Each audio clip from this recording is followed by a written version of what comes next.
Dude, So that was super loud. that was super cool. That's a whole new intro. We got all kinds of fun stuff. Like Lisa, like what I said, like we got to figure out this whole ladies' night thing. We got to figure all that because like the marketing piece is what I love. So like we got to have logos, we got to have intros, we got to have all of the stuff. I need to figure out how to do that. Well, you know what? I understand that you are gonna try to like get some clueless guy to figure out how to can something here in a little bit. Yep. I imagine that clueless guy could help you with some intros. I know people. Yeah. I know people who know people. Look at you with your microphone thing going on. I keep forgetting to bring it over to me, and so I sound like I'm in a tunnel. But that is fantastic. I love somebody. I was having so much trouble on StreamYard. My audio was going ballistic, and then I hopped on with you guys one night, and when I went back and listened to it, I'm like, my audio is perfect. So I switched over to Restream, and at the same time, one of my subscribers sent me the arm for the mic, and I'm like, well, check it out. Yeah, exactly. So, look at you go. Look at you making that happen. Yeah, Restream is first off, welcome everybody to Prep Talk Live, episode 73. I'm Casey with Cascadia Dispatch. Joining me as always is Tuck the Urban Prepper wearing his Sutton's Days costume for Halloween. Or if be afraid. Be very afraid. We're not sure where Tup is. We had to move some stuff around at the last minute earlier this week. For those of you who keep track of our notifications, you may have seen that we had something scheduled on Wednesday. Then it changed to later on Wednesday. Then it changed to Friday. Things happen. So I'm not sure if he's joining us at 5:30 or if he's joining us at all. But we'll see. Either way, Sutton's Days was kind enough to join us. So we have the Queen with us. You know, who needs help when you've got the Queen? That's all I'm saying. So how are things in your world? How is the winter preps? How is all of that sort of stuff? Winter preps are going very well. I should be getting my pig back for the freezer, which has me a little freaked out because I need room in the freezer. But I should be getting that in the next couple of weeks. Other than that, somebody asked me the question today and said, okay, if things go really wrong this weekend, then are you good if we don't have any power? And I went, yeah. I had to think about it for a minute. I'm like, yeah. And on Friday, the first and second, or the second and fourth Fridays of the month, I have my membership Pantry Pals live chat. And so I just got off that. And somebody said, but how will you be able to time your canner if there's no power? Do you have a timer for that? And I went, excellent question. Sundial. So like those old egg timers, that kind of thing. I'm like, luckily I have one of those. So yeah, but that's a really great question that I'm sure people don't think about. 100%. That's kind of like the people that get the cans and then forget to include the can opener. Yeah. Gosh, that's all right. Manual egg timer. I need to add that to the Amazon list. Yep. Gosh, couple of bucks. So it's good to go. Because I mean, most of us use this nowadays, you know? Oh, of course. So yeah. So do you, and you're canning, you're using propane because you have that new amazing stove situation thing where you can like cook every can that's ever been made. Seriously.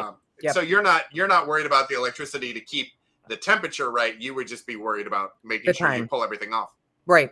Yeah. Winter is honestly my least stressful time as far as preparedness goes. Because you can't prepare, like you can't can snow, like it's just that you wait until we heat with wood, so I don't have to worry. Literally, the only thing that I have to be concerned about to any degree is the well. And so we've got a dual fuel generator, and we've got propane tanks filled all over the place. And as long as I can keep water coming to the house, I'm golden. Do you ever have issues with it freezing? No, thank God. Knock on wood. Okay. Yeah. But that's again why the generator is there, so that we can keep it running if it gets to that kind of point. Because we've had in the winter of 12-13 and then 13-14, we had wicked horrible winters here, and it was like 30 plus below with wind chills and everything else. And I'm like, oh my God, we're going to lose power and everything's going to freeze and we're screwed. And nope, it was absolutely fine. Absolutely. Even the house wasn't that cold. So that is fantastic. That is fantastic. Chuck Howard wants to jump in and join. Chuck Howard wants to jump in and join? Well, Chuck Next Howard, time we'll jump in and join. Yeah. Okay, so here's the deal. Everybody that's in the chat, because we know all of you, Pony Girl, Pigs Fly, Chuck Howard, everybody, okay? Yep. If you would like to be on our co-host at a moment or possibly future things, send your email to info@cascadiadispatch.com. Because I can add people, but I got to send the link. Mm-hmm. And so Lisa and I chat every once in a while. So I have her email, so it's easy for me to send it off to her. Yeah, that was super fast. I'm wildly impressed with how quickly you can do that now. Look, I'm very, my fingers are very nimble. I don't need to know this about you. Yep, just saying. Tup's not here. We gotta, somebody's gotta balance it out. Oh God. So yeah, thinking about some of those, analog manual things to back up some of the things that we just take for granted now. Yeah. It's kind of like the like TV remotes. Like, right. It's we just have, in our house we just have children, and we're just like, when I was growing up, I was the remote. Yeah. Mm-hmm. Mm-hmm. Yeah. The funny part now is a lot of our TVs don't even have the control. Like they don't even have the buttons on the TV. You have to have either a phone app or a I was at the Apple store today trying to get some stuff looked at on my laptop, and I was just like, okay, yeah, it's all the apps and all the things, and it's all interconnected, all of that sort of stuff. So with the well, because we don't have a well, we have city water and all that sort of stuff. So I've heard of things like heat tape, like that especially in super cold areas, even if it was like city water stuff, you would have heat tape, you would have some of that sort of stuff. Do you have a long line run between where the well is and where your house is that you have to make sure you insulate that? No, because it's under the frost line. Okay. So if it's under the frost line, theoretically you're okay. It's the stuff that comes once you get to the house that comes up. Yeah. But our house miraculously is very well insulated in the crawl space, and so we've never had a problem. Those two particular winters were the first time that my feet were ever cold on the kitchen floor. Oh, and wow. Still we never had any pipe issues, any freezing issues in the house. But it was the first time that I felt it on my feet. So I'm not terribly concerned. And a lot of people use things like heat tape, but like the people there's a house, I don't know, a mile down the road from us, that used heat tape. And they lost their entire house because something shorted out and the entire house burned. They woke up and they smelled smoke. They didn't see any flames or anything else. But when they put their feet on the floor of the house, it was hot because it started underneath. Oh my goodness. Okay. Yeah, that's not a good thing. You don't want that to happen. Fire freaks me out. I mean, we have an exit door in the bedroom to get out. We have an exit door in the living room. We have an exit door in that. My whole thing is, can I get everybody out? Because we heat with wood, so it does freak me out. Yeah. Yeah. We have kind of our house. You kind of enter in on the, like, we have like a daylight ranch style house. So it's like one story when you walk in, but then you go downstairs into the basement, but the basement has doors that go out in the backyard. So it's like a two-story house, but you go to the front. And our bedroom is on that main floor. Mm-hmm. And so, we actually have the ladders in case we ever need to go out a window or something like that. Yep. So highly recommend those. Yeah. Yeah. Those are key. Also like some sort of a hammer or something in case you've got to get the glass out. Yep. Anything like that, I think would be. Okay. So you said you're getting your pig back and you're fine without electricity. So I have follow-up questions. On this edition of Interview Sutton Stays. First off, only one pig. Have you ever thought about doing more than one pig? Well, we normally raise more than one pig. We normally raise numerous. We've gone as high as a dozen that we've raised, and normally we keep one for ourselves for freezer camp and sell the rest of them. This year, because Phil injured himself, we couldn't raise the pigs. It was just one more thing that I couldn't take on by myself. Yeah. So our neighbor down the road took over for us. and she raised them. So one of those is ours. And so it's coming back home to freezer camp. Freezer camp. Excellent. Later this month. Yeah. It's a party in there. Yeah, there's a party. Yeah. It's there's that movie Sausage Party, and they're in a refrigerator or a freezer or whatever it is. It's animated. It's for kids. It's fine. So do you guys, we have never done like a whole animal before. Okay. We've talked about it. We've been like, okay, maybe this, but we're picky or tend to be picky about like the cuts of beef and then like ground beef.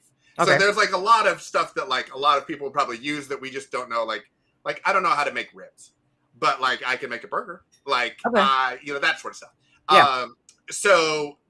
But like, as far as like the amount, like, do you guys find that like one pig is like the right amount of pork? Technically, it's more than what we need today with how we eat today. Thanks, Kaylin. He's healing good. Yeah, he did just say sausage party. Yeah, he did. Yeah. And someone's got to make up for Tup, by the way. Yeah. Normally one pig would be fantastic because I was feeding at least once a week 10 people. Because, it was my mom when she was still with us, and then the kids and the grandkids. And so once, I had a Sunday dinner every week. And so that one pig would, 3 growing teenage boys, we'd go through some pork chops at one sitting, But with just Phil and I, we end up blessing people with meat when they come over. It's like, oh, you raise pigs? Yeah, here, have some pork chops. Try them out, Get them out of my freezer. Because, I've still got pig from last year that I'm like, okay, I got to figure out something to do with this.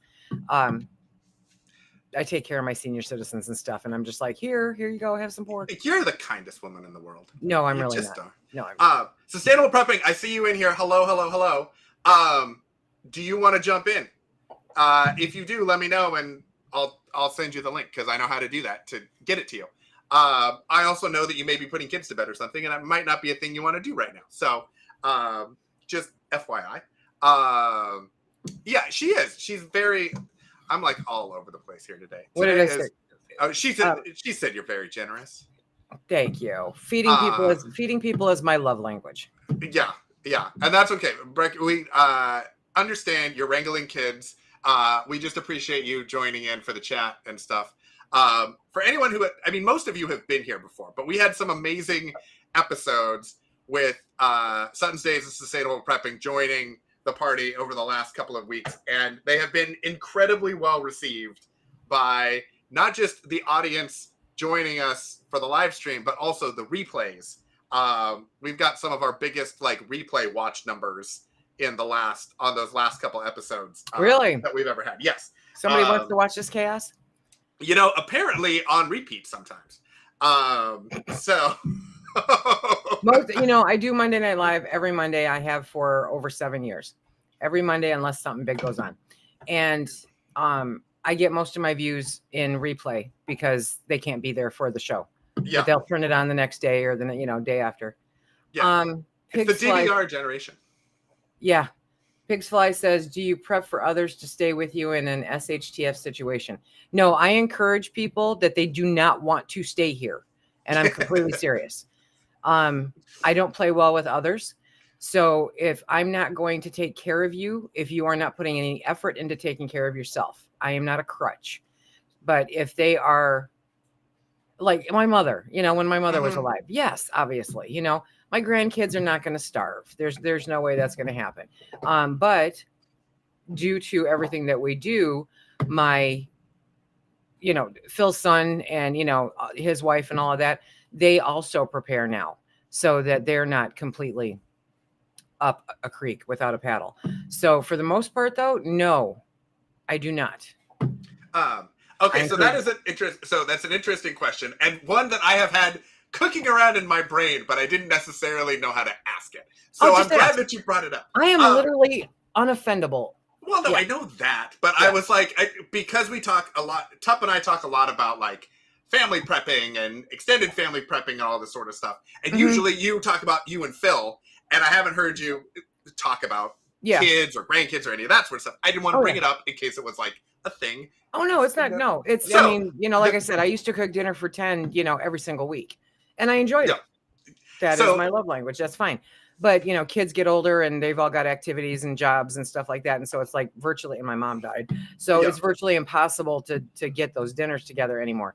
So then when you think about prepping, so like for us, like my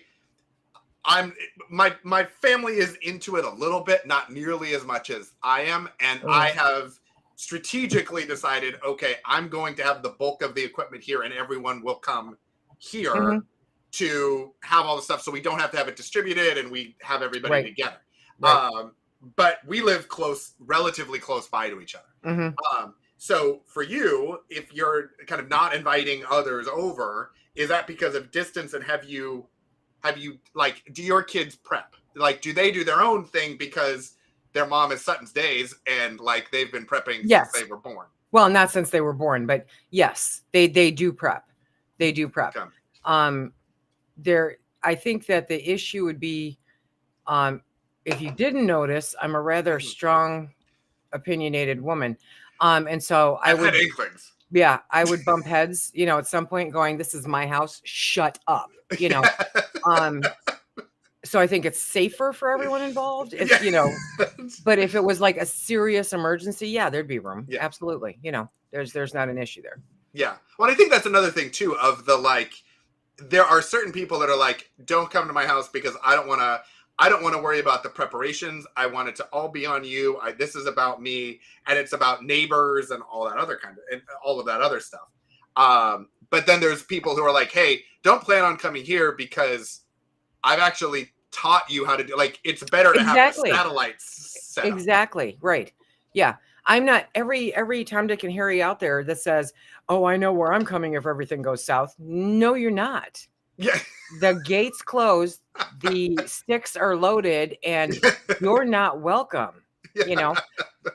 Family, that's another thing altogether, Right. But if they were not into a preparedness lifestyle to some extent, then that conversation would probably hold there too. Not for the kids. Kids are welcome, but if you're going to be a stupid adult, you got to do it on your own. I don't have time for you. Right. Exactly. How are you guys? Because you just said that Phil's kids are starting to get into it. Are they starting to get into it because they were younger and so they're getting to the age where, okay, they can kind of do it themselves? Or is it that they just didn't take it as a priority and now like they realize that it's an important thing? Or how did that? No, they paid attention. They paid attention. Yeah. I mean, Phil's son is 40, and our oldest grandkid graduated high school already. And the youngest one is, I think, a freshman in high school. So, they do it to some extent. And his wife, is like, okay, yeah, we need to do this and we need to do that. And okay, great. Probably not to the focused extent that I do, but enough so that nobody in that house is going to go hungry, Right. Well, I also imagine too that, like, I mean, some of the numbers, without giving any specific details or anything, like you can 600 pounds of chicken or whatever. Like, is that a thing where it's like, okay, I'm canning 600 pounds of chicken and I'm planning on, like, the kids are going to take 20 pounds and that's a reasonable thing as opposed to like shipping it like air freight or whatever it would have to be? Oh no, they live very close to us. They live very close to us. Yeah. I mean, that was, Sunday dinners. They live very close to us. Okay. That immediate family is close. Yeah. And so, no, for the most part, I mean, I'll say, hey, I'm going up there to get chicken. Do you want me to pick you up some? Because it's kind of a drive. And because I have more free time than they do, more flexibility with my time than they do. Right. But no, unless they specifically ask me to can it, I don't do it. Yeah. Yeah. Cause it also seems like there's a bit of like an efficiency thing. Like, I know we have lots of friends, especially our Mormon friends, who will have like canning parties and, they'll have everybody over and they'll make like 500 pounds of applesauce or like whatever it is. And they're all there and then they each kind of take it away. Right. Right. Yeah. And I know that like I think it's the Pratts, do like a chicken party where they have like people come over and they do all the plucking and all the prepping and everything, and then like the people that are helping get a chicken or two or whatever, but then it just makes it go a lot faster. Yeah, it does. More hands, make lighter work. I used to do that with friends. I remember one year we did apples because we thought, okay, it's gonna be fun. We're gonna make applesauce. We're gonna can apples, and we had Phil and a couple of the guys out on the back deck with the cordless drill, getting them all peeled. So there's peels flying, and the rest of us were at the table cutting them up, slicing them up, and doing all that stuff. So it's fun, but it's also I don't know. It's if you've got the right setup to do it in, then it's awesome. I have a hallway for a kitchen, so it makes it a little challenging sometimes with more than a couple people in there. I feel like Phil would just want to do it to just use the powered tool on the apples. I mean, anytime you could do something like that, like that's super fun. Who cares if it actually makes I don't know how applesauce, efficient it was, but it was fun. Yeah. We won't worry about efficiency. That's not important. Yeah. Okay. There's a fun. You just balance out the fact that we had to throw half of it away, but it was twice as fun. Exactly. So, right. Yeah. Who cares about efficiency? Okay. So, Santa Prepping says she gives prepper Christmas presents. Yep. Is that something that you also, things like gift giving and things like, is that a thing that you have also found an opportunity to do when it comes to prepping supplies and prepping people and all of that? Phil and I are old as fart dust. And that is a fact, actually. I think that is technical. It's in your YouTube bio, I think. It is. Right? Old as fart dust. Yeah. Yes. So we don't exchange Christmas presents. It's kind of like when we want something, we just figure out how to go get it and we get it. Why? And so really the only Christmas gifts we give are to the kids. Yeah. So when the kids were younger, yes, absolutely. Those crank flashlights, right? Yeah. Parents don't have to get batteries for them. Crank flashlights, crank radios, sleeping bags, all that kind of stuff. And the kids were like, yeah, cool. Okay, here we go. And they would have fun with it. And they had no idea that they were being prepared. Also, the parents probably appreciate it because the crank radio can only play for as long as it's been cranked. So it's not like getting them a drum set or something like that. But I am guilty of that too. As any reasonable grandmother should be, I think. Seriously. I think that's our job. Yes. We kind of similarly at our house where like you get to a point, I think, I think that it depends on the family. I feel like there are families that are very holiday oriented in their gift giving and everything kind of revolves around that. And then I grew up in a family, we did gifts on holidays and stuff, but it was also like, hey, if there's something that you really like and it's a month before your birthday, like, okay, we can just move your birthday present up, and do that and enjoy it while you can. And then, right. I remember my wife and I do that all the time. It's like when it comes to holidays now, it's more of like, all right, we're going to dinner or whatever, because the Lego set I was going to get for you, like you bought 3 of them already and they're already here and built. And I was like, it was fun. And I enjoyed it. Oopsie. Yeah. Yeah. It is what it is. Thank you so much for that gift that came here. I appreciate it. Yeah. It was great. And I think we've similarly with our kids tried to do not necessarily preparedness, but like as we have talked to them about it and we find something that they're interested in, instead of waiting for a holiday to then like there was, my son was very much into the Cub Scouts, but he was only into going to the Cub Scouts because he thought that the next year he was going to get a pocket knife and that's what they were going to give everybody that year. And he had no interest in the actual activities because the troop was going through a transition and it wasn't like Tup's troop. If we were in Tup's troop, he probably would have stayed. But it was just a different situation. And so I was like, hey, instead of getting, staying for this whole year and committing to all of this that you're not really going to like in order to get like this knife, how about instead we get you like a multi-tool that has a really cool knife on it that you can do cool stuff with, and we just don't do the actual time commitment. And so instead of waiting for his birthday, we just got it. He got to go pick it out. We shopped for it. We talked about the differences. So it was, I think, a more educational piece. And he's more invested in it. Yeah, exactly. And he runs around and he takes it camping with us when we go, and he does all kinds of things. The same thing with like my daughter. She was in Girl Scouts. She actually stayed with that longer. But they would do like emergency first aid or something. And so then it was like, okay, well, let's do your little first aid kit. Let's go. You pick out whatever you want, and let's do that setup. So yeah, I think that's definitely a thing. My oldest grandson is he's working on his Eagle Scout badge. Right now. That's fancy. Yeah. That's a major production. Huge. Yeah. So his troop goes out and camps in the middle of winter for no purpose at all other than freeze to death. So this is totally there. I'm like, why does anybody do that? But he knows how to do it now. So okay.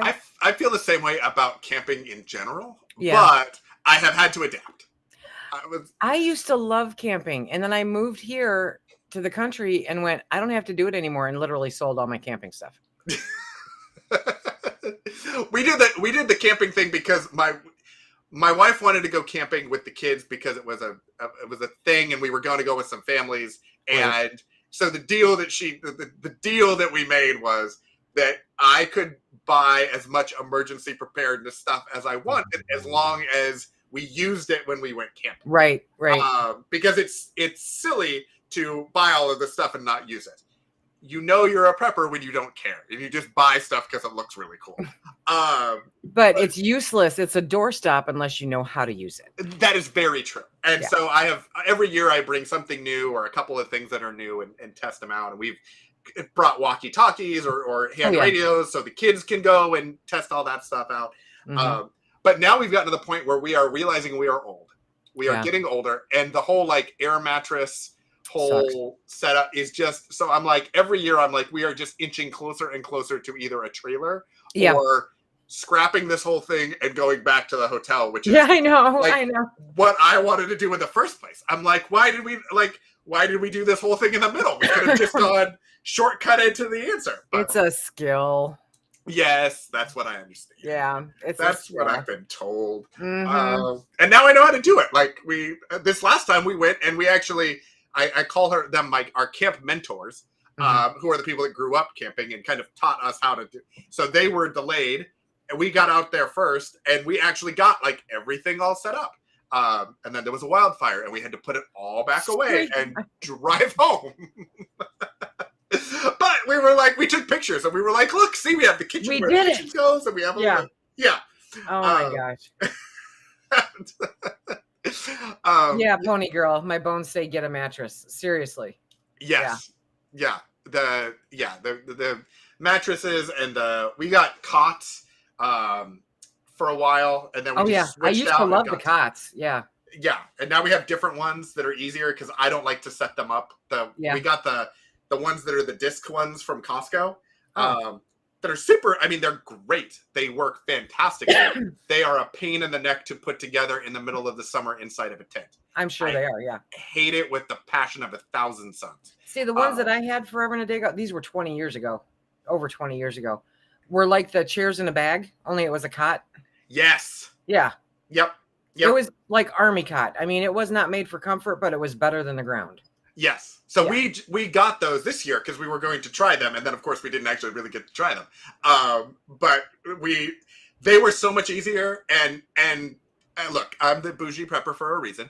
So ours had a little bit of padding in it. It was very comfy, cozy sort of a situation. God. Yeah, it was a whole thing. But yeah, so and then we showed the kids, and then the kids were like, "We don't want to have these. We want the ones you have." And I was like, I also would like you to have those because I don't want to set those other ones up anymore. Yeah. So it's a hammock tent would be cool. Hammocks are comfortable. Oh yeah, hammocks are super fun. I got a really comfortable hammock for the back deck this summer. And there were a couple times where I'm like, oh yeah, this is what I'm doing today. Kicking back in the hammock. Yeah. Do you have like a permanent hammock stand set up, or do you have one of the like collapsible ones? Well, they have that one that Sam's Club, Costco, whatever. It's kind of like the chair in a bag. It's a hammock. That thing is horrible. It's like the army cot. Okay. Yeah. So I got the one with the stand because we don't have anything to attach it to out here. So I got the one that has a stand, and it is so comfortable, and it swings with the breeze, and it's just That is awesome. fantastic. Yeah, highly recommend it. Yes, I have a friend who who finds cool stuff, and then he shows me the cool stuff that he got, and then I have to get the same cool stuff that he right. got. Yeah. And so he found this company that makes it's a collapsible hammock stand Mm-hmm. that's sturdier than some of the like chair in a bag Really? sort of setups. But it collapses down really nicely. And then Costco sells hammocks, the Climate brand hammocks on their like extended inventory things, so you can get a bit of discount. Mm-hmm. So we've got those because they just pack into a little bag, and then you can put them on a tree, you can put them wherever. So we take those camping. Those are fantastic. They're fantastic. He also found these like poncho blankets that are like blankets, but they had snaps around it, so you could snap it as a poncho, or you could snap it like with sleeves, or you could. Oh, they were fantastic. So he showed us those. Snuggie. Yeah, he knows. If he shows me cool stuff, then it's like I'm like, and then send me the link for how. You might as well just send me the link, right? Yeah, exactly. Like you don't even need to explain it. It's just sure. My canning friends and I are like that. It's like, did you see this? What do you mean you got individual pie plates? Oh my god, I have to own those. Okay, yeah. Mm-hmm. Individual pie plates, like for canning with, or just in general, like for baking? For baking, that make little individual pies.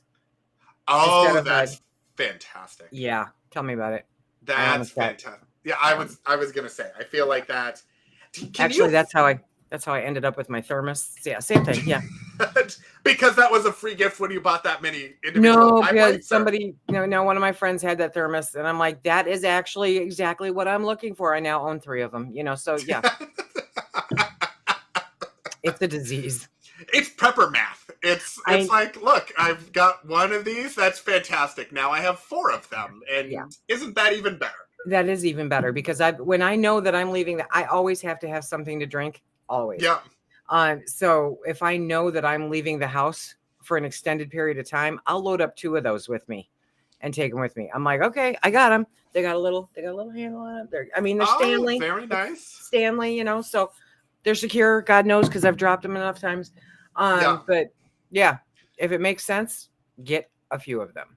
Yeah. The whenever you can. I also think there's something true about, and I don't remember if Tup made a video about this or not, or if I saw it on, somebody made a video about it once, about standardizing your equipment across different things. And oftentimes, like, it may be cost prohibitive to have multiple versions of a thing. Like, not everybody's going to have 6 or 7 multi-tools just laying around or whatever. But when you can, or whatever, to try to have the same. So I feel the same way. It's like, okay, if I find a thing like, okay, the multi-tool that I love, okay, fantastic. Now let's order 6 of them and put them everywhere, so it's all the same. Yeah. But I'm also a little bit forgetful. I ordered some. I don't spend a lot of money on knives because I lose them. Do you have? Is it Primnesia? Yes. Yeah. Yes. There's that too. That is happens. But you could tell it was Prime Day this past weekend, because my mail lady pulled up and honked and just gave me a dirty look. But she got a forklift, and she was just like, "Here you go." I'm like, I'm sorry, but I've got a knife that permanently hangs on the chicken run. I had I purposely got a knife that has a clip on it so I could clip it onto my bag. I don't really carry a bag anywhere anymore, and I have no idea where I put that darn knife. And so anytime I'm looking for it, I can't find it. And I'm like, I need one in the garden. I need one in the chicken coop. I need one in my purse. I need one. And so it's like, okay, I got to go buy some more knives. Yeah. I did that with box cutters. Yeah. Because like I use them in like a couple of different places, even like within our garage, where I'm like, okay, I'm opening something here. We're doing something. And then there's always boxes to break down. And in the backyard, there's always stuff. And so I've got the like DeWalt ones that kind of fold down and are very, and you get them in like a 2-pack on Amazon. And now I've just sprinkled them all around. Everywhere. So they need to be everywhere. Yeah, all the time. You cannot have too many. Does anyone else here have a rubber mallet in their kitchen? I don't have a rubber mallet in my kitchen. I have 2 in our garage. We've got like 5 in the garage, but I gave up having to go look for one, so I brought it into the kitchen.